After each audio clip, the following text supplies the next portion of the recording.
Well, yeah. I mean, aside from all the work, at the end of the day, you're still hanging out, fingerboarding. Yeah, I mean, how often? I mean, I don't know too many people who could just be like, you know what, like every weekend, like you're just hanging out with like 150 new people. Like, you Yeah. didn't just, it's amazing.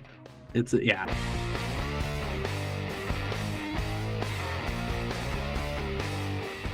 Welcome to United States. Yep, did it again, did it It's again. all right. Man, I do so much content. I know what it's like. Trust me. I'm good. Welcome to USAFBL Fingerboard podcast. I'm your host, Levine Cunningham. I'm excited to be chatting with Chris Vargas. Chris is also known as FB.Christopher on Instagram. Chris, thanks for coming on That the I am. podcast. How are you? Dude, thank you for having me. I'm very well. Thank you so much for having me. I like that intro. Christopher Yeah, Vargas. I I uh like that. I butchered a lot, but I'm getting better. Definitely getting better. I love it. I respect it. I have to do a lot of retakes. So I respect it. Yeah, I the respect it. editing guy, he's like, man, first out the bat, you just butchering the intro. You gotta just you shouldn't have to edit like right off the bat, but that's just how we do it here. Dude, trust me. There'll be times where I'm like filming something and I'm like, yo, it's 3 words. Just say it just like that and I have to film it 5 times. So I feel you. So for my guests that aren't quite familiar with who you are exactly, I mean, I consider you to be I want to say like just a social media fingerboarding influencer. Is that about an Yeah. accurate description? That's pretty accurate. I'm surprisingly comfortable with that now. It used to kind of bug me about the whole social media aspect of it. Like I felt like people kind of put too much weight on that over the fingerboarding, but I've kind of come to terms with, yeah, I'm a fingerboarder who does social media. So I spot first on. got turned onto your stuff. You popped up on my TikTok originally. And There you go. I thought it was pretty cool. You used to do like your little dollar store find hacks for fingerboarding obstacles, and it Yeah. popped up on there. And I was like, okay. Of course, I didn't really know who you were at the time. And then Mhm. you kind of hit me up like for the tour last year, and you're like, hey man, Right. like I'm Fingerboard Christopher, and I'm like, who is this guy? You're on the West That's Coast. the I'm on the East intro. Coast. I know, I know. And I'm like, all right, let me take a look. And I'm like, oh, snaps, dude. I've seen your stuff. I just didn't realize like it was you. And I was Yeah. like, Didn't okay. figure it out. I Yeah. feel like No. everybody's kind of going to be in the same boat. Like if they don't know who you are, as soon as they see like your content, like they're going to be like, Yeah. oh, dude, I've seen that guy. Oh, you're the Dollar Tree guy. I get that all the time. You're the Dollar Tree guy. Oh, you did the Dollar Tree stuff.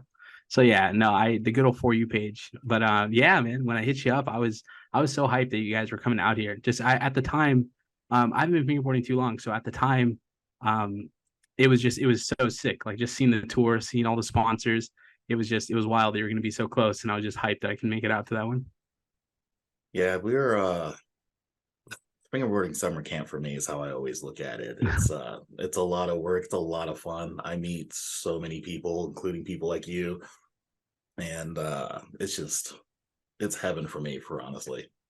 Well, yeah. I mean, aside from all the work, at the end of the day, you're still hanging out, fingerboarding. Yeah, I mean, how often? I mean, I don't know too many people who could just be like, you know what, like every weekend, like you're just hanging out with like 150 new people. Like, you Yeah. didn't just, it's amazing. It has to be super rewarding because I don't doubt that it's a lot of work. But you seem like you got it down. You know what I mean? Yeah, we had a lot of trial and error, but feel like we're getting that process pretty fine tuned. I wouldn't say Yeah. perfect because there's always room for like improvement, but like we Right. got to the point now where I feel like we know what we're doing. You got the whole crew. This is your second tour, third tour, Third season. dude. I Congrats. know. You caught us on season two. Yeah. Well, congrats on 3 successful seasons. Well, two, and then I'm Two more sure this won't cities. be success. Yeah. There you go. Two more Yeah. cities. Yeah. By the time this reaches out, we'll be last stop in Minneapolis. So we got Philly Dude. this There you go. past weekend and then Indy this weekend. So we're pretty stoked, pretty excited, especially ending up in your hometown Looking too. forward So to that's it. always a party. There you go. So what platforms are you on so that people can basically kind of get a visual as to where to find you? Absolutely. So I'm definitely on Instagram, FB.Christopher. I'm definitely on TikTok. I am, as of a couple days ago, I am threading on Threads, same username. I also have a YouTube. So I'm been doing YouTube for about a year. Same deal, FB.Christopher, and that's pretty much it. Those are like the main platforms that I stick to. Okay. Okay. I'm glad. What is Threads? Threads. Think of like Twitter, just not as what's the word? Just not as grimy as Twitter. I guess you could say it's brand new. Gotcha. It's Okay. the it's yeah, it's brand new. It's Facebook's answer or it's Meta's answer to Elon Musk's Twitter. So it's cool. Oh, I got to It's get all right. hip. I might be getting too old. I didn't even know this was a thing. So Yeah, dude, it's wild. So if you make one, apparently people can request to follow you even if you don't have one. So when I clicked over, it was like I had to accept like 600 requests. It was wild. huh. Yeah, it trust me, it's wild. So if you're on the Instagram, if you click over, you'll see a bunch of requests of people that want to follow you even though you don't have one. So it's wild. I'm gonna have to check it out and see what it's all about. Maybe USFBL might be on this weekend. Like who knows? There you go. Hey, it's just one, like I told my wife, it's just one more platform to kind of put yourself out there. So why not? It's a lot of social media. We do a lot of social media. Yeah, you do a lot of social media. I So feel like I spend an ungodly amount of time on social media. oh, I know. I trust. My wife and I both do social media, so it's one of those things where you got to find that balance, or else it's just going to totally just take over you. Especially that it's her and I. We have two kids, and it's like a constant juggle. You know what I mean? Between the kids and hanging out and doing family stuff, and I'm downstairs doing a video in the like the office area, or she's down there, and it's yeah. If you're not careful, social media will take over. That's how it is for me. Probably like 2 weeks before the tour, and then all the way to the end of the tour. Like my life is social media. Yeah, So like we're always promoting, there's always a lot of questions. Like people want that information like fast. Like it's pretty like it is very rare that you would message like any yeah. one of my accounts at any one of my platforms and I don't like immediately respond. Respond Because right like away. yeah, because like if someone's got a question on tickets or they got a question on competitions, like they don't want to wait a whole day, maybe 2 days to get a response. Like they want Yeah, that like within right five, away. 10 minutes. Yeah, real fast. Absolutely. And so it's like for me, like it's my like I look at the usage. I have an iPhone, Mhm. Yeah. unfortunately, even though I know like Android is definitely the more superior phone, but Wait. First off, no iPhone disrespect will be tolerated on the podcast. I'm an iPhone user, brother. I mean, that's just Come on now. that's what I am. But I do know Shout that, shout out I Android mean, though. shout out Android for the better Shout out camera. Android. Shout out Apple. But go ahead. But yeah, it gives you like the screen time and all that stuff every week. And I cringe Yeah. at the amount of screen time I am per day. So Yeah, no, I'm telling you, it can get pretty wild. You got to keep it in check. You got to keep the socials in check. definitely. All right, Chris. I know you've been fingerboarding for quite some time. Tell us how you got into fingerboarding. How did everything get started? Oh man. I want to hear There's the a lot that origin goes. story. Yeah, I was about to say the origin story. Let's try to speed it up. So first off, I as cliche as it sounds, I as far back as middle school, I recall collecting tech decks, right? Um I, I went to Eastmont Elementary School, and I remember just walking around and just having like 4 to 5 tech decks in my pocket. And it's like every day at recess, it was like almost like Pokemon cards where we'd go out there and we'd sit around a table and we'd just be trading, right? Um, as weird as it sounds, it never occurred to me to try and do tricks on them. That sounds weird. I've said that before, and people like are weirded out by that. But so I've had so many tech decks throughout the years, right, leading up to my adult life. The December of 2020, I believe. 2020. That sounds right. My wife orders me a wooden tech deck off eBay, or a wooden fingerboard, I should say. Blew my mind. I remember I got it for Christmas, had no idea what foam grip tape was. I absolutely butchered my first piece of foam grip tape to the point where I almost couldn't even use it because I butchered so much of it off. Um, and so we ended up figuring that out. My boy Andy, which we've been friends for years and years and years, over a decade, where he came over to my son's birthday party trying to remember the timeline on this, but he came over to my son's birthday party in January, and he had an LC boards with him. He had a really old LC board, had Biggie Smalls on it, and I remember he pulled it out, and I was like, "Yo, I have a wooden fingerboard too." And again, at the time, mind you, I still don't realize that you can do tricks on them, as weird as it sounds. And he pulls his board out, does a kickflip. I was just mind blown. I remember seeing that and just being like, bro, how? So that night in January, mind you, this is now 2021. I literally I'm upstairs Googling fingerboarding, and first thing that comes up is Slush Cult, right on the top of the Google page. Click on it, start clicking around, and I was just mind blown. Like I didn't realize that it was this whole thing. You know what I mean? Like I didn't realize you can buy trucks and wheels, and it was wild to me. And at this point, mind you, I still don't realize that there's legitimately a whole community out there, people doing tricks and doing like gnarly clips and stuff. So I'm very, very new to fingerboarding. So how long But ago was that's a that? start. That was January 2021.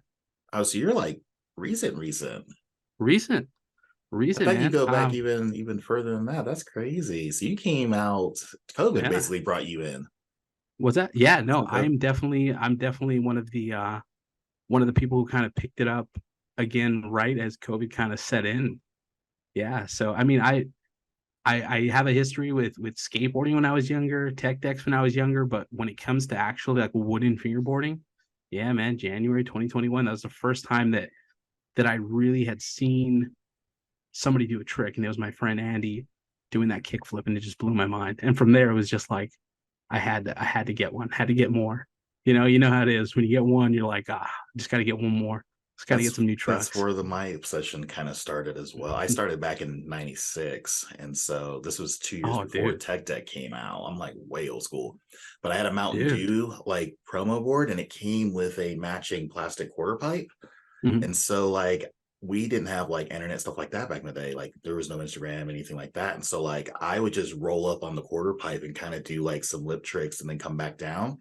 You're right. And then I accidentally, after like literally 6 months, kind of popped the board. I ollied basically like Mhm. probably like half an inch, just enough where like the board left the table. Right. And then I was hooked. I was like, whoa. Because Dude, up you to had like that. that point, like I didn't even know that Mhm. like doing a trick was possible. And so I just kept trying to ollie higher and higher. And then I accidentally kick flipped it. And then it was done. Dude, It was lights out. you had the Rodney Mullen moment where you're just Pretty making up, much. where you think you're just making up tricks. Well, it's Dude, just like you didn't know. It's like you just didn't kind of know it's stumbled possible. upon it. Yeah. Yeah. Because I didn't have anything to go off of until like, a few Trust weeks me, I later know the feeling. until so yeah, that's how I got hooked in. Like it was just a matter of like I didn't realize that like street tricks was even doable. Like anybody could roll up a Trust quarter me. pipe, but like, to actually Exactly. pop Yeah. it off the That table was was the extent. That was the extent of my fingerboarding with tech decks. It was like rolling off the folder at school. You know what mm-hmm. I mean? Or it was like just kind of finding like a little bench or something like that, just kind of roll on. But I'm Yeah. telling you, man, the tricks was just when I realized that you can do the tricks like that, it was like, wait a minute, like the whole thing changed. It was wild. Man, that's crazy. I'm glad that someone else was like had pretty kind of like the similar experience. I Yeah. find a lot of people like they already knew like a lot of the stuff was like possible. So I feel like it's kind of like cheat code for a lot of those guys because they come in, Yeah. they already know like all this stuff's doable, all this stuff's Right. possible, stuff like that. It's kind of weird to just look at a toy and be like, this is a toy until you actually like figure it Yeah. out for Until it becomes yourself. more. Yeah. Yeah. I know. I totally relate. And then I went on like a 10-year hiatus until COVID basically popped back. And then like I didn't even think I worked with another person until 2021. 2020, Wow. actually, sorry. Okay.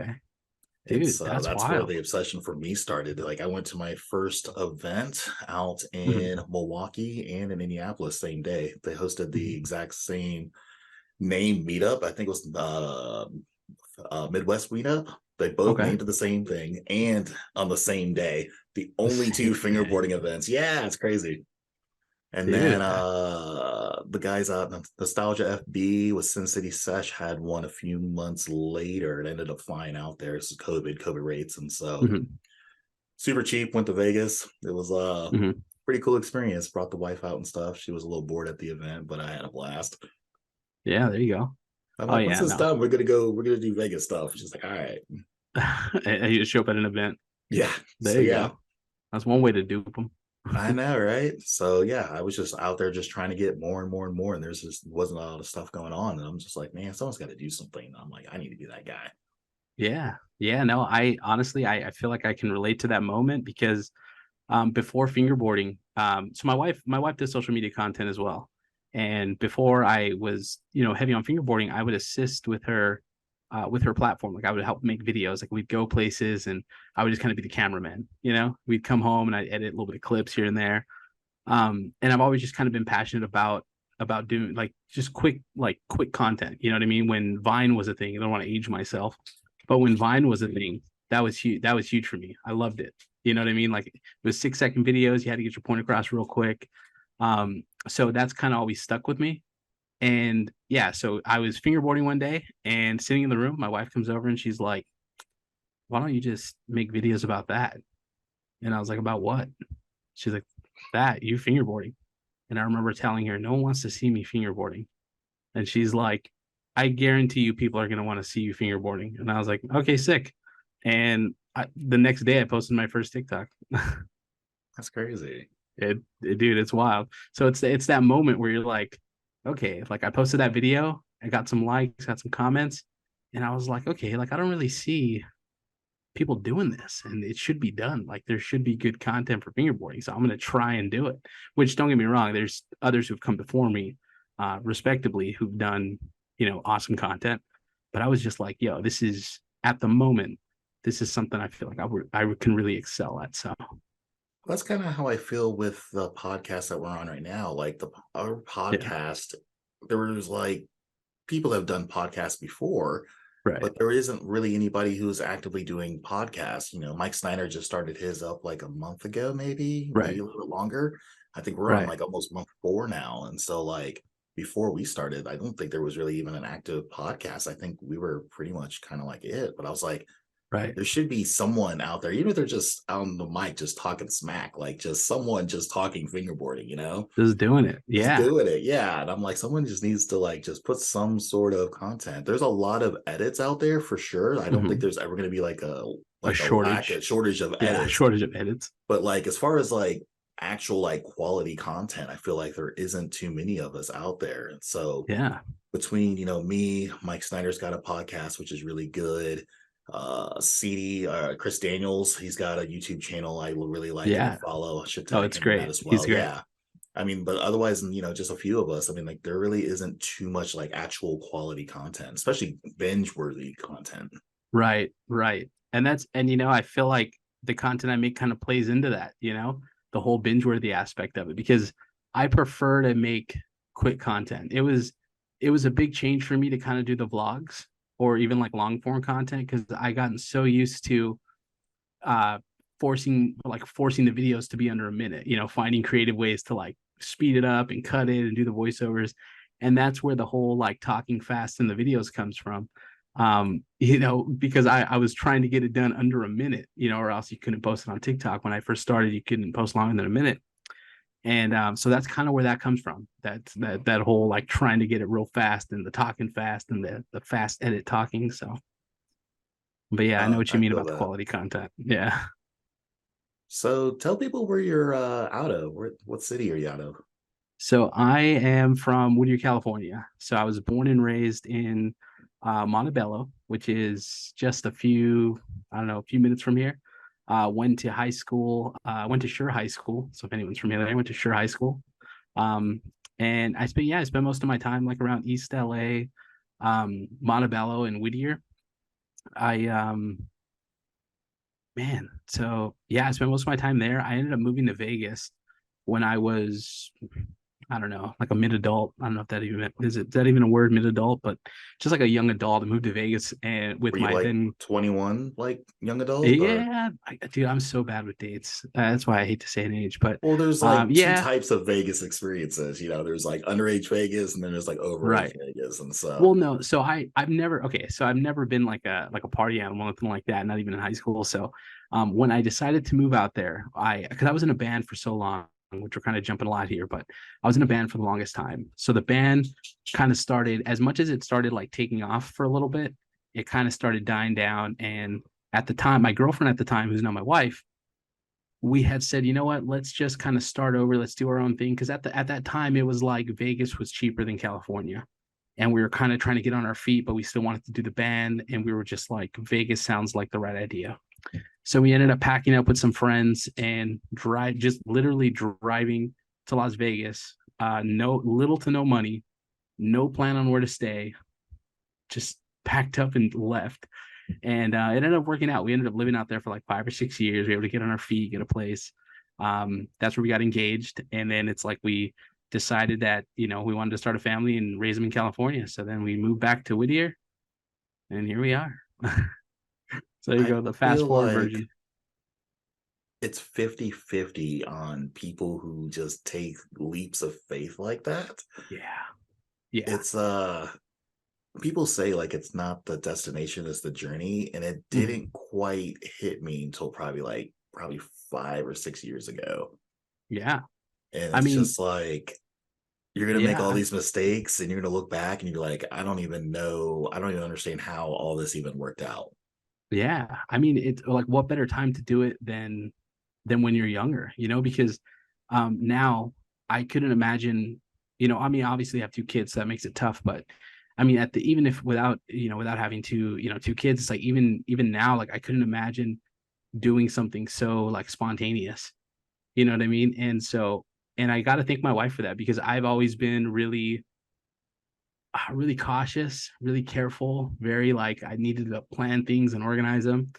And you know, when we started dating, like she's always been that the spontaneity in our relationship, you know, where she's just like, let's just go, let's just do it, you know, let's have fun, let's just. And as scared as I was driving to Vegas, in the sense that like we have nowhere to stay, we barely have any money. It's like when we got there, the first couple months literally were just like some of the funnest times ever, hanging out with friends and just kind of figuring it out. And so it's one of those things where it's like if I wouldn't have went on that trip or just that journey, it's like there's just so much stuff I feel like I wouldn't have learned about myself, about life, about growing up. So it was No, fun. no, I feel that for sure. I am definitely, I like to say that I'm spontaneous, but in reality, I am like a spontaneous analytical person. And Okay. analytic, I think I know the word I'm trying to say, but anyways, I'm feeling you. I'm right there with you. I'm like, we We're should seeing eye to do eye. this. Yeah. So I'm always just like, we should do this. But then I'm like, pretty squared. Like I'm looking at it from like all four corners, like Right. how's the best way to go do this Oh spontaneous yeah, thing? And then I'm totally. like, all right, cool. Like this seems like the best route This to be seems spontaneous. logical. Yeah, this seems logical. And then I do Yeah. it. No, I And feel it's you. That pretty is much kind that. of been my life like since day one. Oh no, that is definitely. And see, that's again, that's why it's like it works out so well with my wife, just because I know that there's a lot of really cool stuff that I probably wouldn't have experienced if it wasn't for my wife just winging it, you know? Mhm. And so, and there's a time and a place, right? Because obviously you can't just wing everything, you know what I mean? But there's definitely a time and a place. And so far, I feel like we haven't had too many negative experiences from winging it. I'm So a I dig it. fake it till you make it kind of guy. There you go. Oh, same. Same. Fake it till I you could make relate. it. Yeah, you got to. You know what I mean? And that's one thing about that I always tell my kids, like, you know, it's confidence. Yeah. It's confidence, you know what I mean? Yeah. Everything. It's confidence.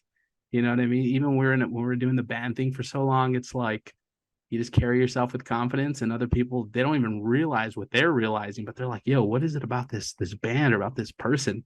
And it's just confidence. You know what I mean? It's like Jedi mind tricks. No, it's true. And it's weird. Like if you do enough people watching and stuff, you can kind of tell like who's confident, who's having a good day, who's just Right. based off of the way they talk or the body posture, or even just the way they walk. You can literally just if you I'm a people watcher. I don't know if it's just me showing my age or No, yeah, like it's definitely it's valid. It's and so valid. it's like you can literally see a lot of like just social cues and stuff like that just based Yeah, you off kind of of pick up on how that yeah, definitely watching the way very they interesting. interact.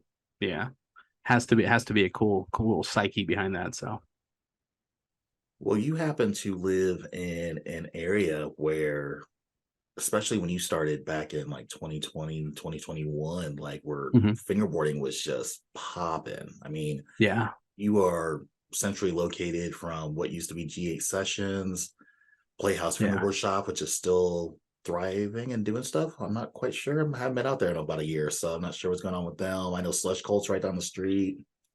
Nash, sorry for Absolutely. fingerboarding. Like, I mean, Yeah, you absolutely. have a lot of key people around you, which I absolutely am jealous. Yeah, no, it's a good area, it's a good area. Um yeah, you're right. We had G8s. They were in the park in Fullerton, and then they went to the store in Tustin, I believe, Yeah, or Tustin. deep, yeah, Deep Orange. And then yeah, we have Slush Cult down the freeway over by Santa Ana, over by Disneyland. Playhouse wasn't too far. They were in Montebello. I grew up in that area, so it just worked out. And then yeah, we even have like you said with Nash, I believe he's up north now, but sorry's always down here doing stuff. So Yeah, he's doing mini sessions it's really frequent, like during like yeah, the late spring, summer, early fall for sure. Like yeah, I call it fingerboarding season, but yeah, I yeah. feels like every month or every other Fingerboarding month he's season. doing stuff. Well, for us, like, most people they're hosting them in parks, stuff like that. So you got, Yeah, outdoor weather, it's got to be nice, it can't be too cold, right. stuff like that. So I feel like April 1st through like mid-October, Mhm. fingerboarding season, like that's where Oh like yeah, people are just doing those meetups, and that's just been my observation. yeah. No, it's definitely fingerboard season. So, and the whole meeting up at the parks thing, we recently started doing that. It's been fun, and it's yeah, the weather's definitely been nice for it. So So man, so with all of these, and then like I've had the opportunity to go out to GH sessions and Playhouse. right. I went to a Sorry for Fingerboarding event as well. Mhm. It was at Grinders back in 2020. Mhm. Yeah, 2020. It was at Grinders, little sandwich shop in that little alley, which was iconic. It was always been like one of my dreams to basically go to one of his events and stuff. So it's definitely something I got to check off the bucket list for sure. But I had the opportunity to meet those guys, and I feel like every little pocket in California, they all have their different vibe and they all have Different like vibe. their different styles. Yeah, absolutely. No, I couldn't agree more. Yeah, it really is one of those things where no, I'm trying to think of the way I want to say this, but like no event out here feels the same as like the other. You know what I mean? Yeah. Like when you're at a slush event, you're at a slush event. You know what I mean? Like the mini mart is iconic, you know what I mean, in the videos, and Slush God himself is iconic in the videos. And then you have like like we said, we had G8s in the park, and then it was in Tustin. That store was super sick. The layout was super sick. The parks were super sick. And then even at Playhouse, but when they were still doing stuff, I mean, it was cool for what it was. You know what I mean? They all had different vibes, and it was cool. That's I'm glad that you also kind of see that and kind of breaking all that stuff down as well. Yeah, Cali's its own vibe. If yeah. I didn't live in I love the Midwest too much to go to live in Cali To live in personally, but Cali, yeah. I like my seasons. I don't know. I like the snow in the fall. Dude, the snow sounds sick. Side note, I haven't seen the snow in a minute. I really want to take my kids to the snow. Quick side note for the snow. Shout out the snow. You got what northern? Does it snow up in Northern Cali? Maybe. I just, Maybe. my wife and I are always like, we're procrastinators. So it's like every time it starts getting cold, we're like, look, we're going to the snow this year. And then it's like 3 months later, and we're like, that snow's melted away. We'll go to the snow next year. And so just never go to the snow. Well, the only two people out west that I really haven't had the opportunity to check out and be a part of an event Mhm. is Slush Cult, which I somehow barely missed them when I was out there last year in LA Dude, doing events. And you've been hosting a few events here and there dude. as well. I've done a few. I've done a few. And you know what? On the 29th of July, you can do both. You can knock out two birds with what is it? Am I saying that right? The two Two birds birds, with one one stone. stone. You It's can on come to the the slush. Yeah, the 29th, you can come to the slush, mini mart. We're doing Shredder Mania. That's technically Shredder Fest 3. You can do it. You just gotta be there. I'm stoked for your events on the same day as our last day of our tour. So No. I know Okay. we're in Well. Indy at home. Otherwise, I'd be like, Okay. man, I got to get out there. But if you do another Yeah. one, Okay. I'm not on tour. I'm gonna make like do my hardest to try to get out there, knock out two birds, one stone for sure. Yeah. Yeah. No. We definitely we have some other stuff planned for the future. Probably definitely before the end of the year. So we'll definitely get you out here for a sesh. So let's give everybody kind of a walkthrough as to the history of Shredderfest and what they can expect at Sure. Shredderfest. Shredderfest. It started as okay. So Shredderfest started as a legitimate idea at like 2 in the morning in Denny's. Me and my buddy Andy, which a little background on Andy, we've been friends for he'll kill me if I don't know the number, but it's gonna be like 14 or 15 years. It's crazy. And we were sitting in Denny's like 2 in the morning. We had just finished seshing all night in my garage, and we were sitting there and we were talking and we were just like, we need to do a fingerboard event that feels like kind of like the Vans Warp Tour, because that was our thing, right? Like when we are in a band, we did a couple dates on the Warp Tour, so we wanted something like that, like something that felt like a meetup. And again, these may not be groundbreaking ideas, right? Because we're so new to the fingerboard community, but in our minds, it was like groundbreaking. Like we're like, yeah, we got to do it like festival style, and we got to have like booths and so. Having said that, we put this plan into effect. Reach out to a couple sponsors, and so we got a couple companies on board. Did everything DIY. We did the flyer, everything like that. And we ended up charging for the first one because we didn't realize how expensive it was to get porta potties out there. And the first event was at Andy's house. So we were like, okay, we're going to charge, but just because we need porta potties. And so we're like, okay, let's just post 50 tickets, but we'll probably sell half, maybe, you know what I mean? And then we'll go from there. So we post a flyer and we throw it up on the website. And within 2 days, sell 50 tickets. And they were $10, right? And we were just like, okay, this is bigger than we thought. Like we didn't really plan for 50 people to actually come. And that's not including all the people that we had essentially invited as friends, you know what I mean? Like that we wrote for at the shop, which is another like 10, 15 people. So we are kind of like, okay, so like this is quickly getting out of hand. But let's and we had so many people hitting us up like, yo, can we come? We had friends from like out of state that were hitting us up and they're like, yo, we had people fly down for it. And it was the first one. I believe it came from like Louisiana. Shout out Sky. But he was, a bunch of people were showing up at the gate. We ended up having to let a bunch of people in for free because it was like we couldn't, we realistically couldn't. There were so many people, and we were just like trying to be in the back hosting it, and people were just coming and coming. It was just like, just let them in. And so I think at the door they had tallied that we had almost 100 people show up to his backyard, and That's it was awesome. fun. Yeah, it was fun. It was fun. It was in his backyard. It felt very Warp Tour because it was in the grass and the dirt, and we had a couple of vendors, and there was just parks everywhere. I did a bunch of raffles. We had like a live performance, and so it was sick. The first Shredder Fest was dope. The second one was just as dope. It was at the Slush Cult Mini Mart. It was Revenge of the Shred, and that was a couple months ago, or like 7 or 8 months ago. But that one in its own right was super sick. So I have really high hopes for Shredder Mania. I think it's gonna be gnarly with all the stuff we got planned. Slush God and I, it's gonna be gnarly. Any sneak previews to what's going on at this event, or we got to keep it on the hush hush? We, um, I don't do a good job of hiding the stuff in my vlogs. Like if you watch any of my vlogs, you'll kind of see what I'm working on and what I'm planning. But we definitely have some themed parks. That's kind of my favorite thing about doing these events. We've been theming out the parks so that way when you're filming it doesn't just feel like you're filming like on a random park. Like it feels like you're filming on a park that's themed for the event. We're leaning really heavy into like the wrestling aspect of it, as you could probably tell. And so there's definitely going to be 3 parks that people have seen before, slight modifications, totally redone to match the aesthetic. And we're doing 2 brand new parks. And they're going to be wild. I can't say too much. There's one specific that I haven't shown in the vlog, but it's people are going to be super hyped when they see it, and it's super themed out to the event. So Nice. Well, I'm stoked. I'm excited for you. yeah, I'm hyped. I couldn't be more hyped. We even got Lucy's, the pizza place next door, which is like a big thing. Like if you go to Slush Cult, you have to go to Lucy's. Like it's just like if you session just Slush Cult, you have to get a piece of pizza from Lucy's.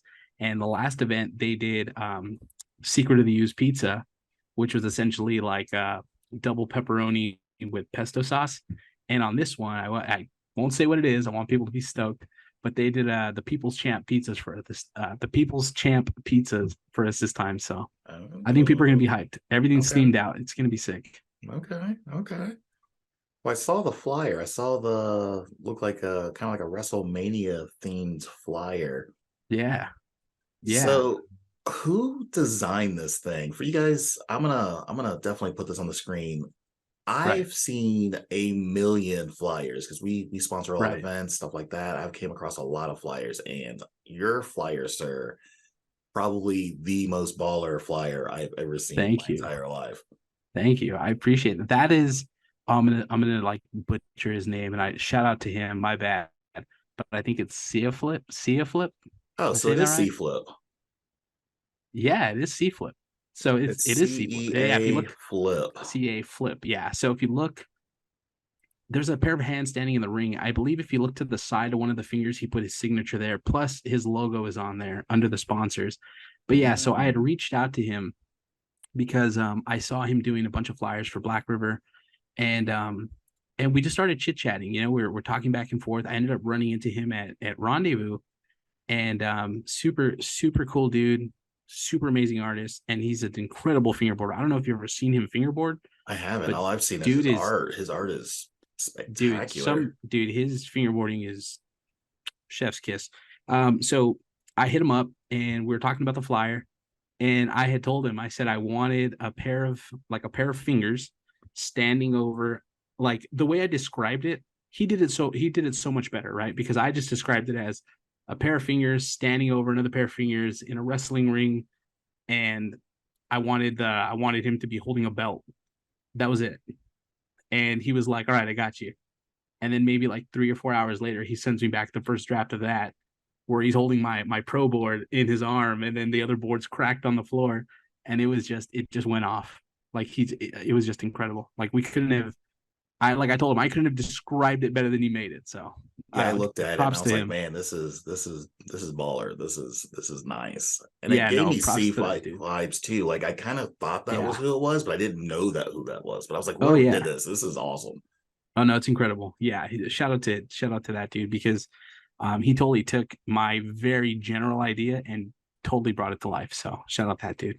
Well, that's exciting for me because I am having to get a bigger and newer trailer. My trailer is on its last leg. Oh no. I Okay. know. I'm still going to keep it probably for like shorter trips or smaller trips, but I'm going to have to Right. definitely upgrade. We just need more like newer parts. And so I got a Right. 7 by 16 footer right now. I'm thinking about going up to an 8 by 24. Sheesh. Well, if Well, you need that'll the allow space, me to, because way we stack it is a logistical thing, but those parks are 8 feet, right. 8 inches long. So at 24 feet, it allows me to get two large ones and then like a plaza. So like let's say a Right. G13, G15, and like a G6 all on the same shelf. And that would allow me to like literally pack the house out if we ever get to the point to where we're selling out Yeah. 3,000, 3,500 square foot plus like venues, which is what we hope to be at by maybe next year, maybe the year after that. But Yeah. I mean, I fingerboard is at the rate it's growing, or at least at the rate it seems to be growing, it could happen. yeah, It I seems I like agree. fingerboarding is just exploding right now with popularity. So it could happen. But man, I was thinking like I got to get a new wrap on the new feature trailer, and I'm like, C Flip Has to do has to something. do something crazy, like Shout out that dude. That would be so sick. just a full wrap on that thing, and just like C Flip That would be vibes. gnarly. Yeah, Yeah. Oh yeah. He definitely has his own style of art, and I love it. I love it. When I saw the stuff he did for Black River, that's what really kind of like, okay, this dude yeah, is just gnarly. So that's what turned on to I was me as hyped, yeah, well. that he worked with us. Well, I'm jealous. I'm super jealous. So I was like, I might have to hire him for all my graphic designer is going to be like, what are you saying? I What know. are you This would be saying? like, oh, you gotta Yeah. run that back. Yeah. Oh yeah. No, but he's great. Shout out that dude. Yeah, for sure, for sure. So when you started your I don't even know how to explain it. Like you just kind of Mhm. randomly started just kind of making little edits, little videos. Like, did you ever see yourself Mhm. just becoming this influencer type person where basically you can sway the minds of fingerboarders or turn people on to certain things? Or, I mean, did you ever just see yourself just becoming this big? Um, you know, that's a good question. Wow. It's one of those things where I feel like I would have I feel like even if my videos now got no views, I had no followers, something like that, I feel like I would still be making the same videos. In the sense that as cheesy as it may sound, like I genuinely enjoy like the videos that I do. I take a lot of pride in them too, in the sense that I'm very I'm very picky on how I film and how I want my videos to turn out. That's why sometimes like you'll notice that there may be a week where I don't post anything, and it's because I may have a bunch of good ideas that week, but if they're not fully like to where I think like okay, like I'm proud of this, then I'm just not going to post it. So in that aspect, I'm glad people dig it. You know what I mean? And I'm glad people kind of like see the the effort that I put in, and so I'm cool with it. Yeah. So as far as did I see myself like being big or anything like that or whatever, I don't know if I necessarily saw that. I don't know if I necessarily saw that for me, but I guess it's one of those things where in social media, like it just comes with the territory. You know what I mean? Like if you make good music, like people are gonna, you're gonna get fans. I think my content's great. Like I would watch my own content. That's kind of what I strive for. And so I'm stoked. Like I'm stoked that other people are stoked on my content. So I guess that's the best way to put it. No, it makes a lot of sense. I am kind of the same way. I value your quality over quantity. My big thing with even just like the Yeah. podcast, it's a weekly episode. And Mhm. so like my big fear is that like, I'm struggling, not struggling, but like I'm producing content weekly, which Yeah. requires you to sometimes rush to get things done. And so Yeah. like I fear that sometimes like the quality of the podcast and stuff that I'm producing aren't where they should be. Even Right. though like, I mean, people love what we're doing and stuff like that. Yeah. I get that, but it's one of those things like just as an artist, I'm just Right. like, I would love to have like just Joe Rogan type, like, Yeah. Or you you can know, just go and go. yeah, but the reality is it's like, you've got a schedule, you got crunch time, you got to edit, you got to promote. So there's just a whole Yeah. process that kind of goes along with the whole weekly podcast and stuff. And so I feel like sometimes like, I wish I could skip a couple weeks, but then I'm not Yeah. consistent. And so it's one of those like take a penny, leave a penny scenarios. Yeah, no, I mean, especially with doing any sort of social media, it's tough to find that balance because being consistent is key. And I don't think a lot of people realize that, you know what I mean? And that's a lot of creators tend to like they could fall off, right? If Mhm. you're not consistent, like you said. Um, I don't worry about that too much in the sense like you said, I just feel like realistically, if I wanted to, I can pump out Dollar Tree videos every couple days, right? But the question is, would they be good? And I've Mhm. said that before. Like I've commented that to people before when they, post a Dollar Tree video and immediately like 10 minutes later I'll get a comment like post another one. And again, I could go to the dollar store and just buy whatever and just slap it together and do a trick on it. But to me, it's like I feel like that would take away from all the other like builds that I've done that I'm like proud of. You know what I mean? And so, yeah, I mean, consistency is tough. Like there, even with the vlogging, like, I would love to be able to put out a vlog each week, but the last thing I wanted to do is like force myself to do it because one thing I kind of pride myself on is that I'm very genuine. I'm very myself, in the vlog or in my content. A lot of the same humor, a lot of the same dad jokes and stuff. And I just felt like there was a time where I was really like, okay, I need to vlog. I need to get it out once a week. And I just started feeling, yeah, like where I would just kind of feel like, man, like I don't want to film today. Like I don't want to, you know what I mean? Like I'm gonna go sesh, but I kind of want to pull my phone out. And so it's just about finding that balance because remaining consistent is key, but you also can't be like ungenuine. I don't know if that's like there's No, probably a better word for that, but you know what I mean? yeah, That no, I get what you're saying. because audiences pick up on that. You know what I Yeah, mean? Like if you're faking your content, like if you're faking it, especially through video, people nowadays they can pick you apart. They'll feel it. You know what I mean? So I feel that. I yeah. feel that it's all about passion. And Oh yeah. so a lot of people don't even like may not even know this, but like I work a full 40-hour a week job. Oh yeah. And then I Same. also tour on the weekends. Oh yeah. And then during tour, which people aren't even like putting three and three together, like I'm also putting together a weekly podcast. And so Oh, like so this you're entire you're time on killing it. tour, I've only missed 2 episodes since we launched back in March, which is crazy. And that was really just because of the schedule to didn't line up. And by the time we got everything working, it was too late to launch an episode. But it's Dude, I respect staying the hustle. consistent is Yeah. crazy. Yeah. And there's It's just tough, times man. where I'm like, I don't even want to do this. I just want to kind of hang out, maybe Just do hop your on some thing. Call of Duty, like, like Dude, I just feel yeah. it. I'm telling you, man. Yeah, a lot of people think that I do social media full time. I don't, right? I wish I made enough to, supplement my income, but I also work 40 hours. I work a totally normal job. Um, you know, and it's one of those things where it's like when you factor in not being able to, make content, which essentially is what you're like, put your energy towards your passion Mm-hmm. for 8 hours of the day, and then you have to like at 5 o'clock when you get off. I still can't just run to the garage and start filming, right? Because I still have 2 kids that have been waiting to hang out with me all day. I still have my wife that still wants to hang out with me, and as much as like all of that comes with it, you have to find that balance. You know what I mean? And I was fortunate enough to where my wife did social media too. So we kind of know that, and we have like such a rad like way of working it out. So it took a minute to figure it out though. You know what I mean? Like it took a minute to kind of get into that groove of like making content, but also finding time to like hang with the kids and take them out and do all this stuff. So it's tough. So much respect because you're killing it.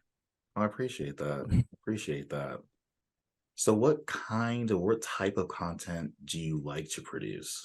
Is it what you're already producing, or is there something Mhm. like else that you're looking at?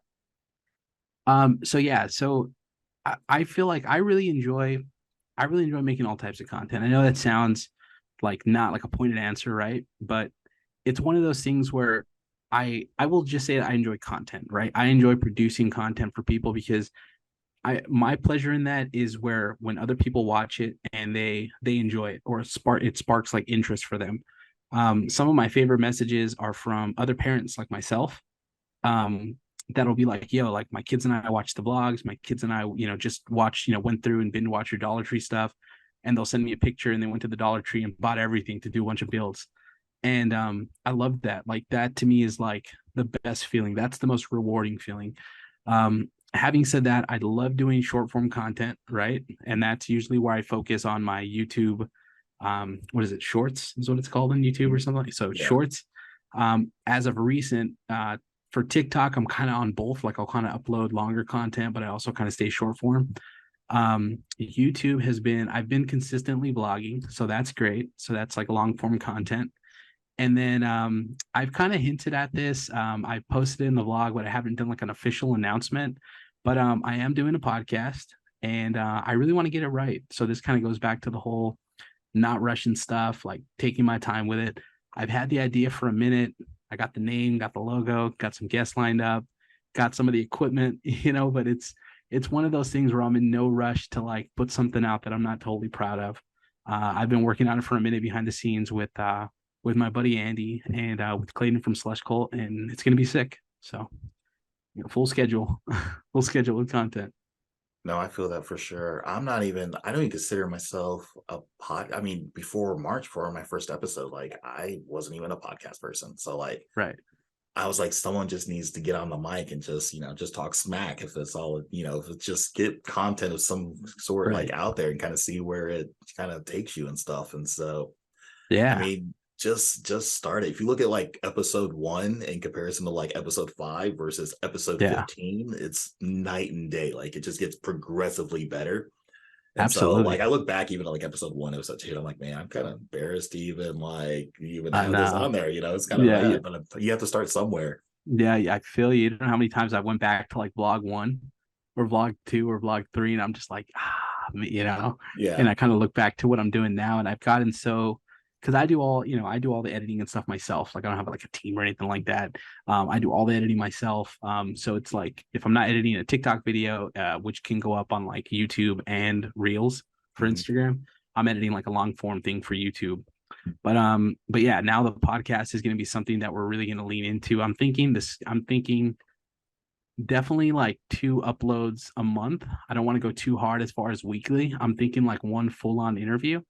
And then the second upload for the month is going to be more of like a best way to describe it would be like a variety show, like to keep it real light, keep it smooth, maybe do Mhm. like a local brand highlight or a local fingerboarder highlight, have like a what grind, have my boy Andy do like a what grinds my gears type.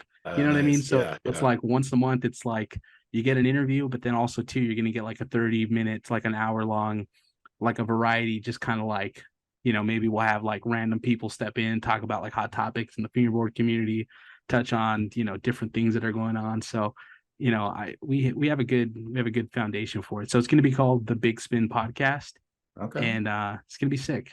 It's going to be sick. I'm hyped.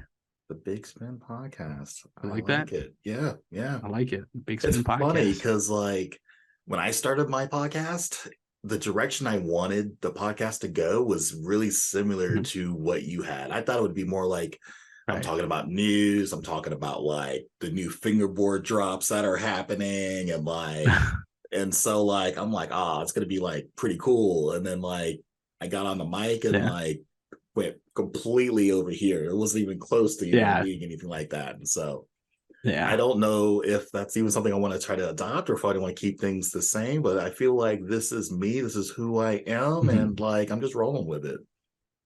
Yeah, no, I mean, this is honestly, I've watched a couple episodes. I've even watched a couple of the Mike Schneider episodes, and I think it's cool because there's even another podcast. It's called like Dude Doors My Podcast, and they do fingerboarding stuff too. Oh, And so I've been since I decided that I wanted to do my podcast, I've been checking, obviously checking in for yours, checking in for Mike's, the other podcast, the Dude Doors My Podcast or Dude Doors My Fingerboard, and just really trying to like soak it all in because it's great. I feel like there's no like the Mike Schneider one is definitely different from this. It's definitely different mhm. from the, Tudor's my fingerboard. So I think it's going to be cool for fingerboard fans or just people who enjoy fingerboarding content to have options. You know what I mean? Because it's all going to be like its own different thing. So I dig it. I think it's going to be sick. No, I agree. I personally myself, I can't get enough of fingerboarding content, like quality, like Yeah. fingerboarding content. Like I said, there's edits Yeah. everywhere. No disrespect to edits. I love an edit just like the next guy, but like Yeah. there's gotta be like a little bit more like depth. Like Yeah.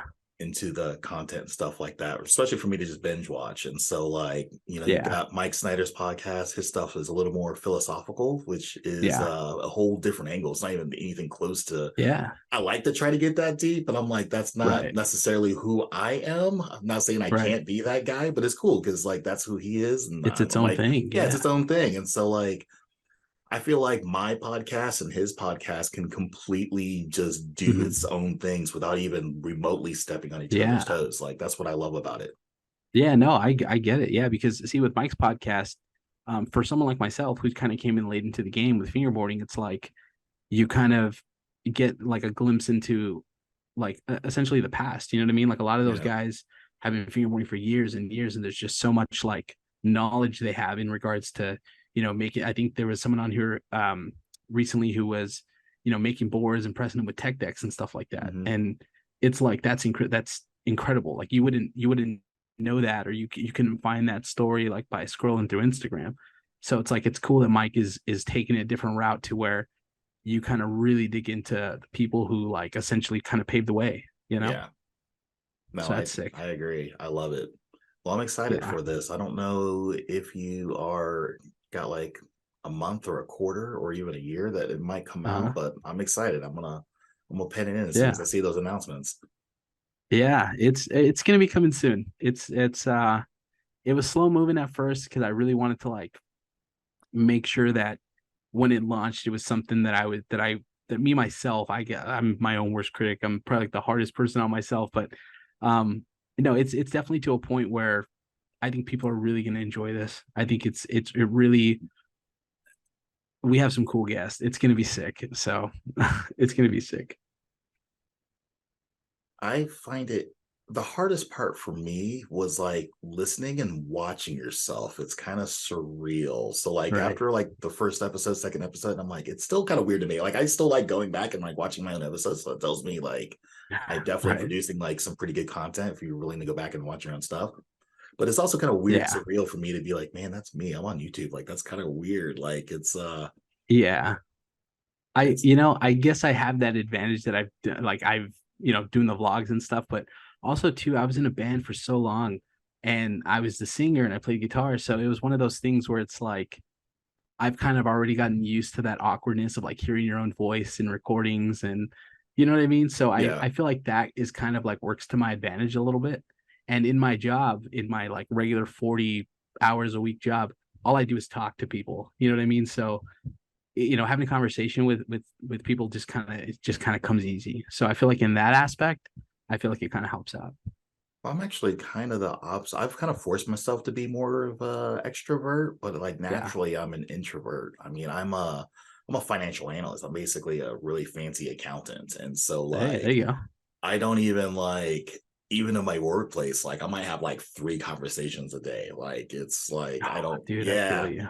which is cool for some people, which I like it. I just like to get in, do my thing and get out. And so Yeah. like for other people, like, nah, I need way more interaction and stuff like that. And so Yeah. for me, like, I've always never really been like the center, like, of, Mhm.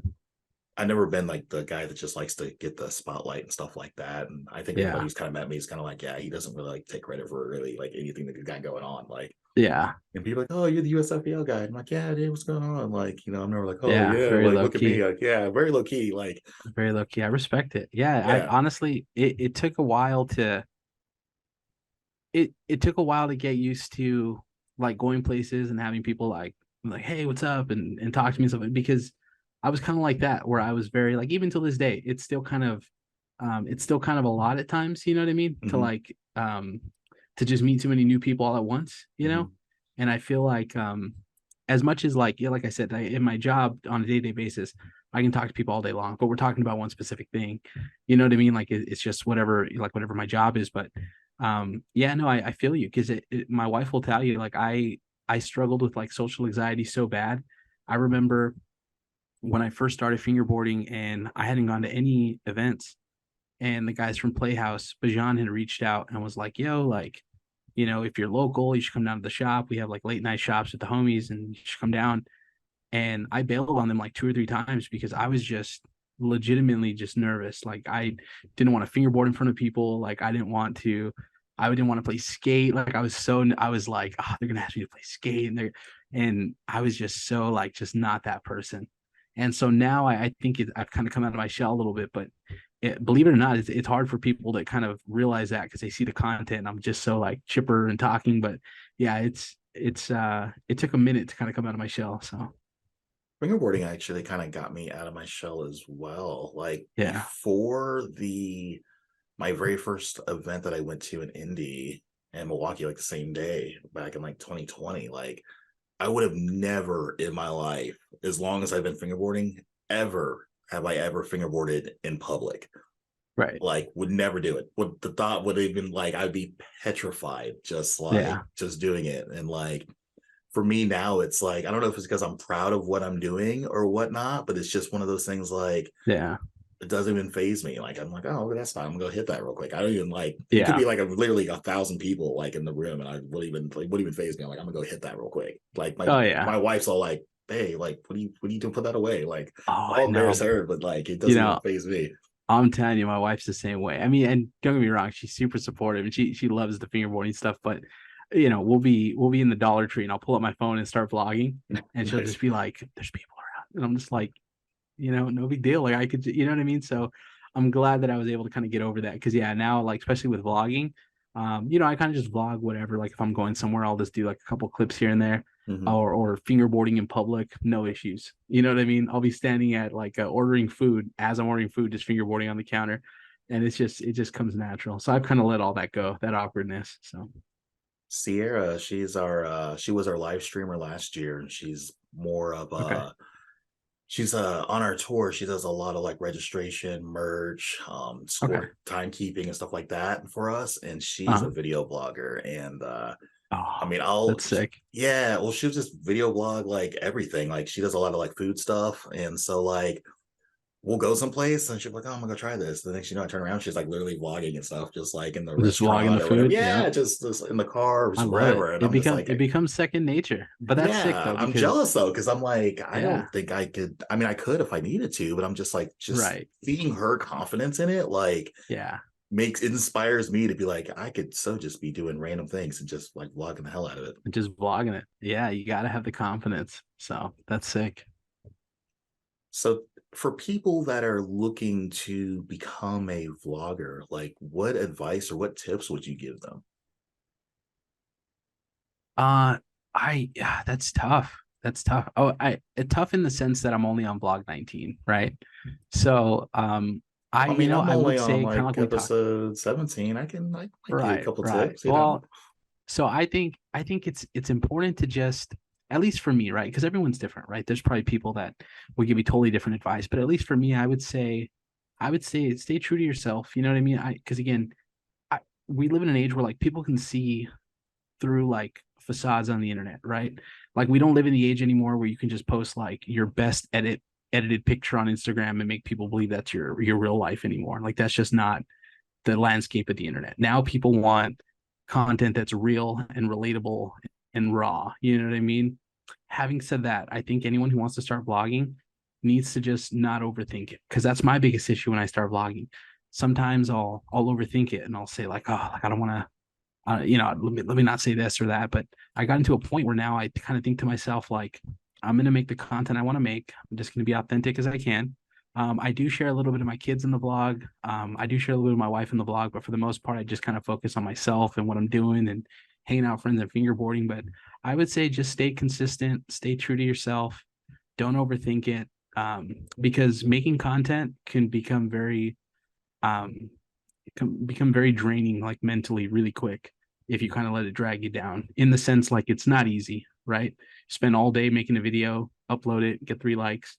It's mental, you know what I mean? Like it's a Yeah. mental game. So you have to just really want to make content regardless of the likes, regardless of the followers.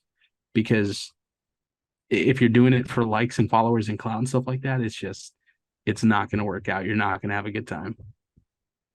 I feel that. I feel that for sure. That's how you can tell who the real ones are. Yeah. Yeah. I don't know. I would like to think that I come across as one of the real ones. I would like to think that. I hope We're I in do. our early stages. I feel like we're still, including myself, I feel like I'm still kind of proving myself a little bit, even though Right. I feel like there's really nothing to prove. But there's I always feel you. people out there that are just like, well, you know, he's only been doing it for a few months. We'll see what Yeah. happens in 6 more months. Yeah. And Oh no, so, yeah, there's always that. You know, I mean, there's people who have never met me, you know what I mean? That'll have all these things about me made up in their head. You know what I mean? Like all these preconceived notions that I'm this way or that I'm this way. mhm. And it's all based on, or my favorite thing is when people are like, yeah, he does it for the clout. He does it for the this and that. And it's like you do realize that likes and followers and clout, if you will, like that's all a byproduct of doing something you're passionate about, making content. You know what I mean? Like if someone posted a super fire edit and it just got 1 million views, would it be fair to say like, he just posted an edit for the views, for the likes? No, you posted it because you were going to post it either way. And I kind of feel like that's what it is in my content. Like before there was any followers and stuff, it was just like, I'm going to post this either way. And it's just like people digging it. It's just a byproduct. So, but I feel what you mean. There's always going to be naysayers. So, I feel you. That's kind of how I feel like I've always had to, especially in the fingerboarding industry, like I've always just kind of had to just kind of prove myself. And so like we did like season 1 and people are like, oh, this is cool, but we'll see if he does like a season 2. And then right. like, you know, he's like, oh, well, maybe he'll do this or maybe he'll do that. So we'll see what happens in like a following year. So like we're 3 years in now, and I feel like at this point, like I feel like the tour and kind of what we're doing now is pretty much like a staple. And I feel like people Right. are like, all right, I think he's proved himself. I think that like he's here to stay. Yeah. Like he's that guy. Oh yeah, no, I mean definitely. I think it's something that, I mean, because to be honest with you, you kind of stepped in, and like you said, like it's not so much that you're a new guy, you've been doing this for a minute, but when it comes to like the event space, it's like you kind of stepped in and you went big, you know what I mean? And it's like, so yeah, I think a lot of people felt entitled to you essentially having to prove yourself, because fingerboarding, it's such like a gatekeeping thing, you know what I mean? Like, and I feel like it's easy for people to kind of feel like that have been doing it for a while to kind of feel entitled to like, oh no, he needs to prove himself. You know what I mean? But at the end of the day, it's like, you've done 3 seasons, it's one of those things where it may not be for everybody, you know what I mean? But hey, you know what I mean? There's people that go to the events, there's people that love it, and that's just it. You can't win them all. You know what I mean? No, definitely. It's definitely been an interesting journey for sure. And I would agree. Like I definitely came out of nowhere. This is actually what's kind of crazy about like the tour. Like, so I've got event experience. I used to have a small Comic Con before kind of COVID pretty much just killed everything. And Right. so like hosting large scale events is definitely within my forte. But like in the fingerboarding space, never hosted a single event before the tour. So like not even Right. like a meetup, not even like, hey, what's going on, guys? Like come out, check it out. Like feel the waters, Nothing. like nothing. I'm like, you know what, Four City National Tour, like let's do that. Let's And just, yeah, so yeah, jump just in. right out of the gate, like of course, me, Mr. Analytical, I'm like, I could do this here. Like I could get a trailer and buy some parks and we could make this work. And here's me in my square, like looking at it like from all like four corners. And I'm like, Yeah, well, like let's do it. let's do it. Sometimes you gotta though. You know what I mean? Like sometimes I'm pretty sure you would agree. Like if you didn't do it exactly how you did it, you may not be in this position that you're in now. You know what I mean? I honestly got really, really, really lucky, to be honest with you. Right. I mean, a lot of people don't. Some people do. If you've been listening to the podcast or you've listened to me on other podcasts, I've been on a few as a guest and stuff like that. Like all of those parks, that's all Dogecoin.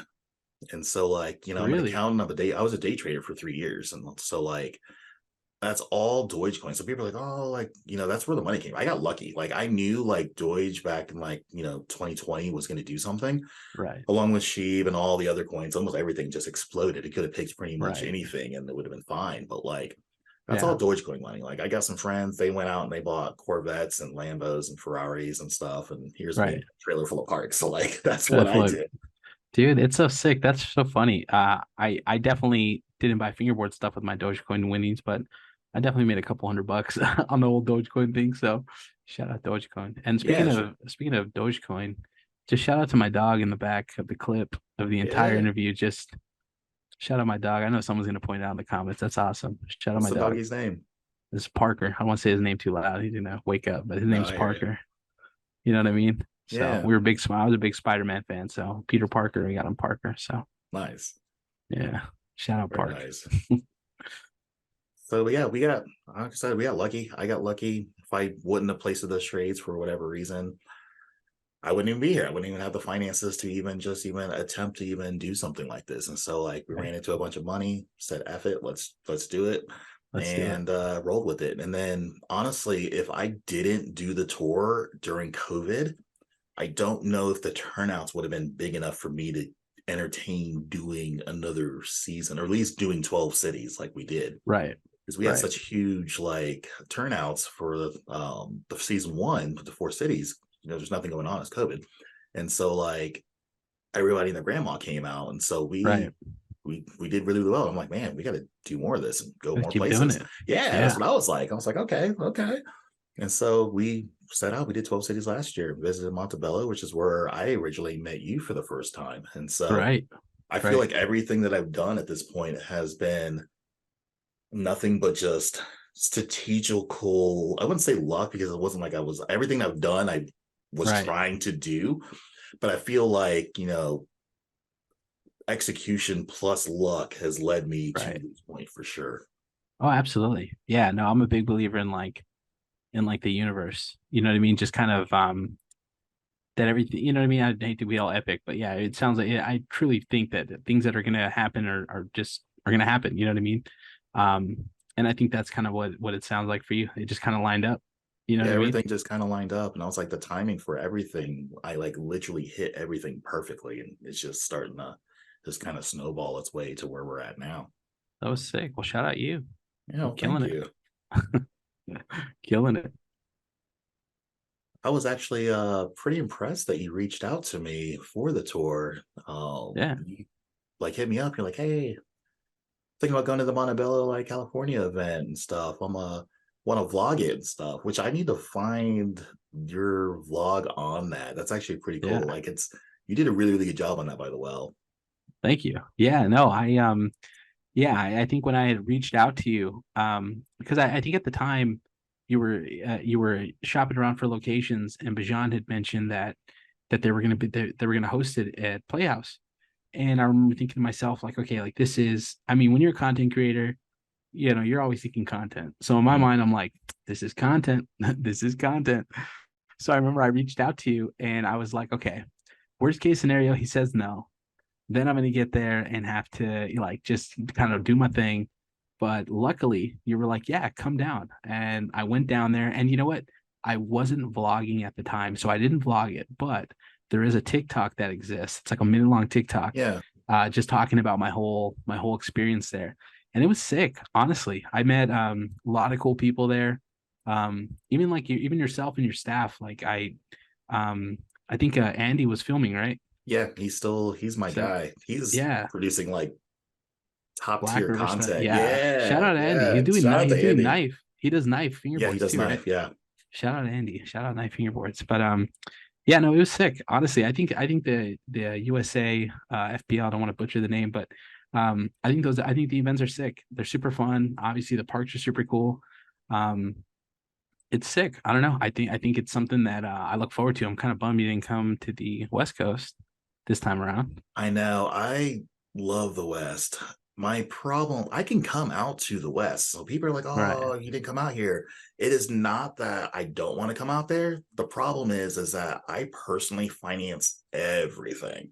Right, And right. so everything that you see comes directly out of my pocket. We have no corporate sponsorships whatsoever, which is also pretty crazy. And I look back at it and I'm like, I don't even know how I'm doing this. Right. And so it's no one is going to pay the price to cover the cost for us to come out and do our thing. And so Right. we're in Indianapolis. It's a 3 day drive out there. I was And about to so say it's pretty far. it's I extremely feel you. far. I feel And you. so like I would love to come out there. I would love to do my thing, but I don't think people are going to pay 100 $120 a ticket for us to come out there. Right, to make it kind of worth it. No, Yeah, to I make mean, just for obviously us it's to a break even. And so we're not even talking yeah. about making money. We're talking about breaking even. And No, so no, and then yeah, and it's a business at the end of the day, right? So it's like if you're doing it out of pocket, that's not okay either. You know what I mean?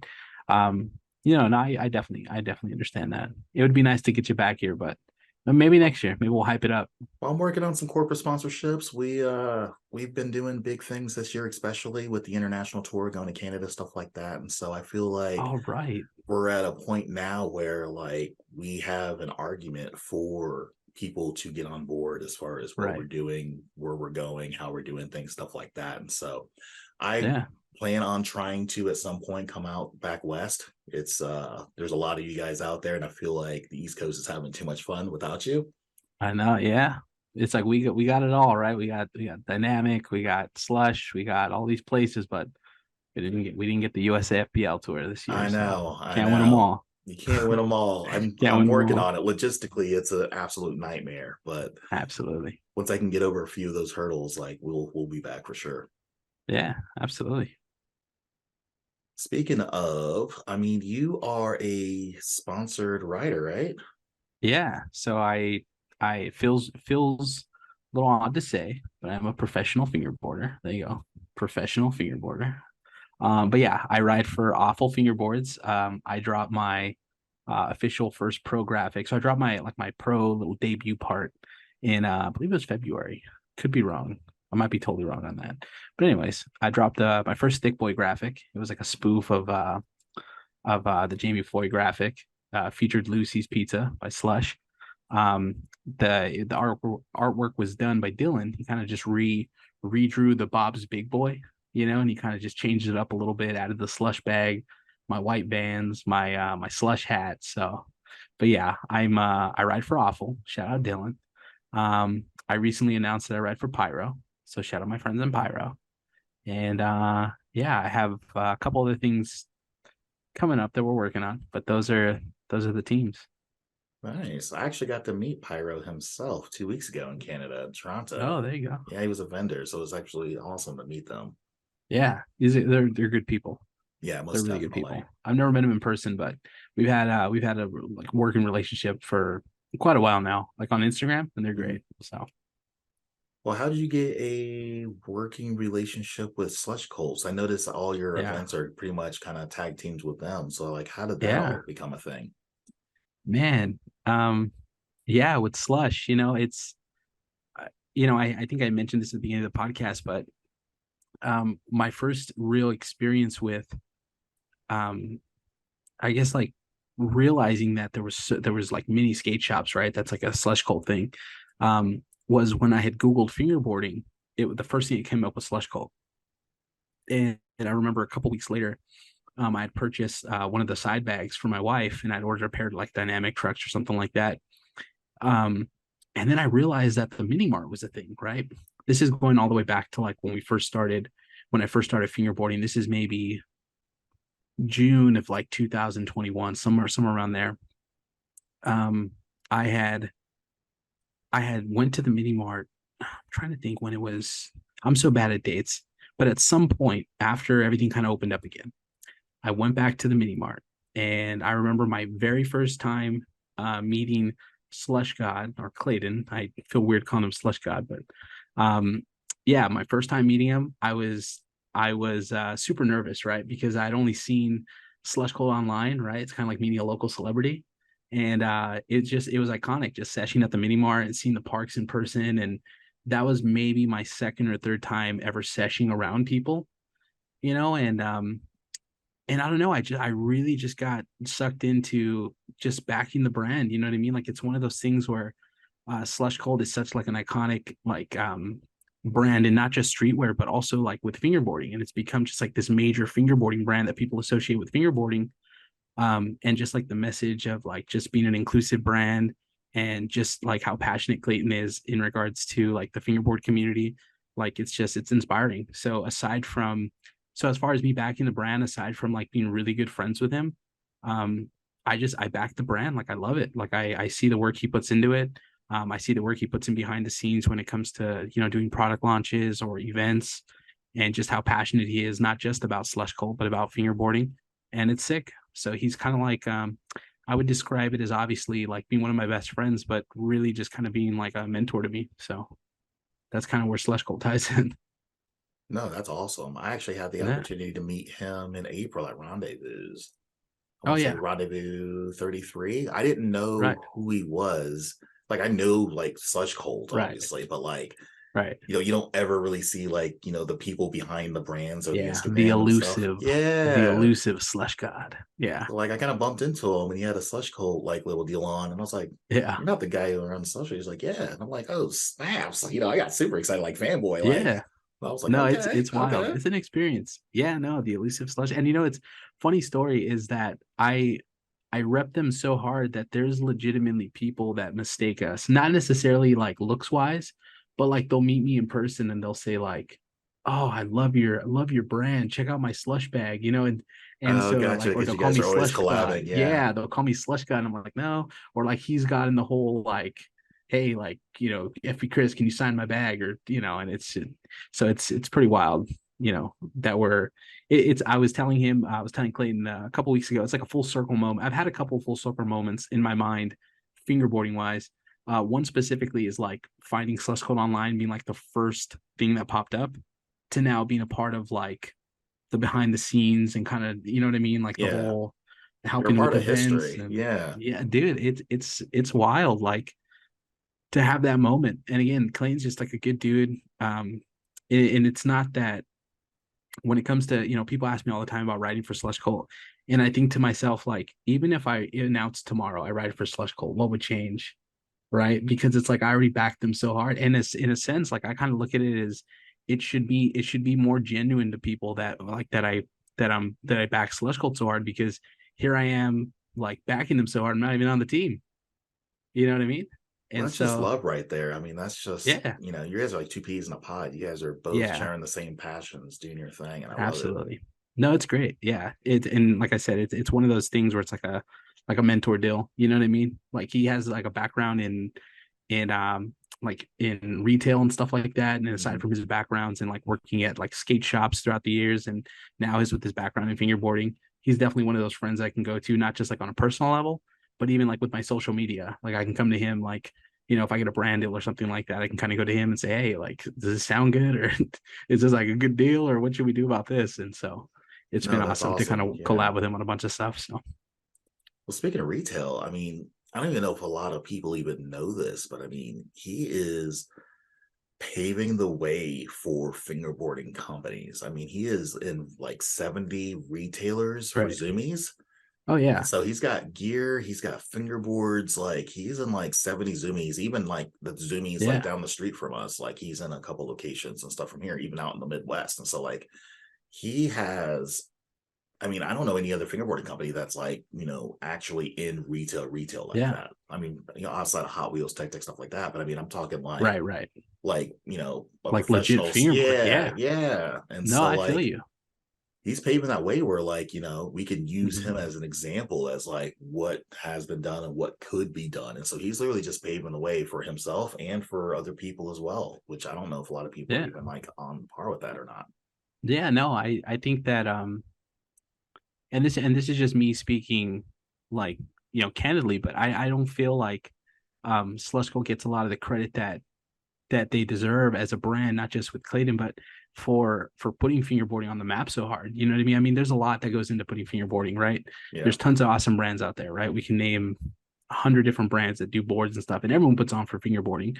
But like you said, the way Slush Cult's putting on, it's like on a national level. You know what I mean? Yeah. To get it out there. So it's one of those things where, yeah, Clayton is just one of those guys that's just always working hard. You know what I mean? So No, it's pretty definitely. sick. The vibe that he's created his own culture, which Yeah. I don't know if I mean I'm just gonna speak on a personal level. Like Yeah. I feel like I don't have enough culture behind what we're doing. Like I feel really corporatey, like very Yeah. corporate, very structured, which theoretically we're definitely structured, but Yeah. like Black River, super like culture, like they're structured really, they're just really, they feel corporate, but like their culture is phenomenal where like it Right. overrides that corporate feel. And so like when you're talking Yeah. fingerboarding brands and stuff like that, you're talking like what feels corporate, like Black River is definitely at the top of the list, but the culture Oh overrides yeah. it all. And so like I'm jealous of Yeah. brands like Slush Cult where like they've got their own culture. Like Black River has their own culture. And I'm Right. like, I don't know if I have my own culture. It's hard for me to like look from the outside in because I'm Yeah. always I in. kind of rate But like, yourself. yeah, but I'm like, Yeah. me being the self-teacher, like, I'm over like critiquing myself. And I'm like, I don't know if I've Yeah. created a actual, like, I created my own vibe, but I don't know if I created my own culture. Yeah. No, I think that it's one of those things where, definitely creating your own culture comes over time, right? And I think, and like you said, Black River is huge, right? It's iconic. Mhm.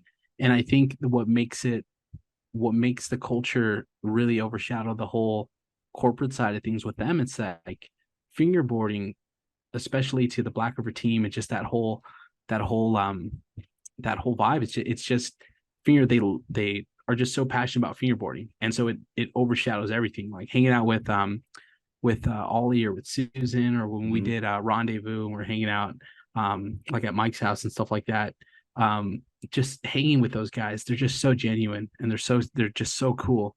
And just watching them fingerboard, they just have so much fun, and that's kind of like tying it back into Slush Cult. It's the same thing. Like when you go to the mini mart and you're seshing, it's like, and I've said it before in videos, like it's just so fun to sesh at the mini mart. You know what I mean? It's an experience from the store to seshing the parks to meeting to meeting Clayton to eating Lucy's. Like it's just like the whole package. That's why I'm so stoked for Shredder Mania being there, because it's one of those things where it's like there's so many people again are showing up to the event. It's going to be their first experience with a fingerboard event, and I'm just so hyped that we can provide just like such a sick event. You know what I mean? And it's just one of those things where just like that culture, just it happens over time. Like it's the people. You know what I mean? So it'll come. It'll come. Yeah, most definitely. I know you got the podcast coming out in the Right. future, hopefully in the very soon future, but you got any other Right. upcoming projects? I know you Uh, got the event on July 29th, but like what other projects do you yeah. got? So Or is we're that everything? so man. So we always got vlogs coming out. So we got a couple vlogs in the pipeline. Probably gonna drop one tomorrow. Dropping one right before Shredder Mania. One after Shredder Mania. At the moment, I'm really focusing on Shredder Mania. That's going to be July 29th, Slush Cult Mini Mart in Santa Ana. Um, I'm working on a second pro graphic with Awful Fingerboards. Shout out Dylan. Um, and the next Awful drop, I know people are waiting for that, July 22nd. July 22nd, we're doing another Awful drop, and I don't think the Thick Boy is going to be restocked then, but it's going to be sick. It's going to be sick. So we got a pro graphic coming out, a lot of content, Shredder Mania, and then we're planning another event to the end of the year, and then into next year, we're gonna take the Shredder Fest, and we're thinking about doing the Shred Tour Fest, a little exclusive there for you, and and taking it on the road. So we'll see how that turns out. Okay, okay. I love it. Anybody you want to recognize or give a shout out to? Uh Shout outs. Yeah, let's do some shout outs. Who don't want to shout out? I don't want to forget anyone. I know I always feel bad when I'm For like forget people. Yeah, yeah, no. Um, First and foremost, I want to shout out my wife. I know it sounds a little cheesy, but my wife is just as invested into my passion um as I am, and it's one of those things where um I feel like she truly recognizes how passionate I am about fingerboarding and content creating, that she's totally been a trooper in making this all possible. You know what I mean? Um, from just like coming with me to events to hey, yeah, go to the event, go spend 6 hours, 7 hours fingerboarding and, man down the kids. Or even when we went to Rendezvous, I was gone for like 5 days. And you know what I mean? We have a 5-year-old or excuse me, we have a 4-year-old and a 7-year-old. And, to be like, yeah, go ahead and go fingerboard for 5 days and all man the kids, like it's something to be said. Not many of us have supportive partners. And to just have my wife always backing me, it's super sick. So shout out my wife. Definitely shout out my kids, Nixon and August. They're great. Um, but more specifically, fingerboard wise, I think we're gonna have to go with the shout out mom. I gotta shout out my mom. I know she's gonna watch this. Mom, I love you. Thanks for buying me all those tech decks. Thanks for hanging out with me. My mom raised me and my brothers as a single mom, and she never let us see her struggle. So a lot of my worth ethic comes from stuff I've learned with my mom. So that's sick. Um, don't want to make it too long, but gotta shout out some homies. Realistically, gotta shout out my brother Glow, Alley Glory Boy. He rides for Awful. He rides for the Secret Tape. He's such a good dude. I've said it once. I've said it before. He's easily one of my favorite fingerboard people, like local fingerboard people. Definitely shout out the Scott, the whole dynamic crew, whole Thursday night crew. Dylan from Awful, dude is a fantastic skateboarder, even better fingerboard maker. Um, Super super awesome. Definitely one of my best friends. Clayton from Slush Cult, the whole Slush Cult team. Cameron from Casper, the Pyro team, Dynamic, Ollie, Susan. Those are incredible people. Um, and yeah, just most importantly, just shout out the people who support me, who support my content, who watch the videos, who's going to watch this podcast. I appreciate you. And then lastly, can't forget, shout out my boy Andy. Had a health scare last year that it was pretty serious. So I'm glad he's here with us. Just want to say I love you, bud. And yeah, that's it. So shout out y'all, and shout out USAFBL for putting up with me for the last hour and a half. It's been fun. It's been fun. I love how Absolutely. like I'm on the East Coast and it's like 10:30 over here, pitch dark. It's been pitch dark for quite some time. Right. Been looking at this daylight Oh, window dude, behind you for like, it's gonna be like that till about 8:30. oh man.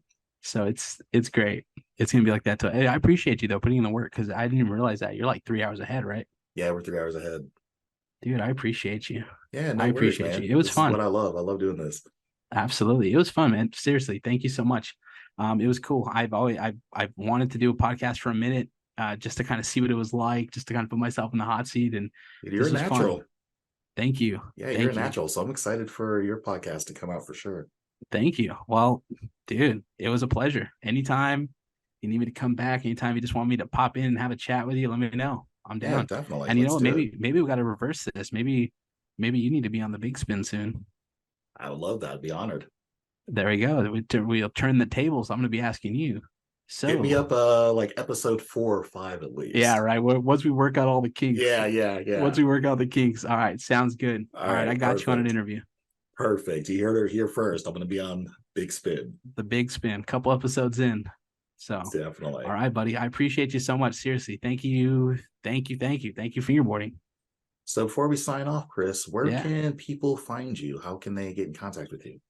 You can follow me on Instagram on at FB.Christopher. You can follow me on TikTok. You can check out my short form content there. Same thing, FB.Christopher. I do semi-weekly vlogs like every other week on my YouTube. Again, FB.Christopher.